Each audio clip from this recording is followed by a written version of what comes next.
ওখানে যে আমি যেটা এভাবে দেখেছি ব্যাপারটা, যেটা আমার মনে হয় সেটা হচ্ছে প্রসেনজিৎ চট্টোপাধ্যায় মানে এটা কোনো কিছু ভেবে এটা বলেননি, এটা আমার মনে হয়।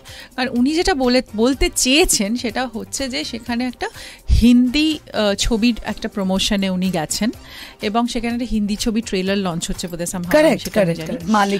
মালিকের, এবং যেহেতু উনি একটা ওই রকম সেট আপে দাঁড়িয়ে আছেন মানে যেখানে অধিকাংশ লোকই হিন্দি ভাষাভাষী কথা বলে বা ইংরেজিতে কথা বলে ওখানে এরকম ধরনের যেরকম এই ধরনের প্ল্যাটফর্মগুলোতে, হয়তো উনি এটা বলতে চেয়েছেন মানে এটা আমার ধারণা যে তুমি প্রশ্নটা বাংলাতে কেন করছো, হিন্দিতে যদি করো বা ইংরেজিতে করো বা হিন্দিতে করো তাহলে সবাই বুঝতে পারবে।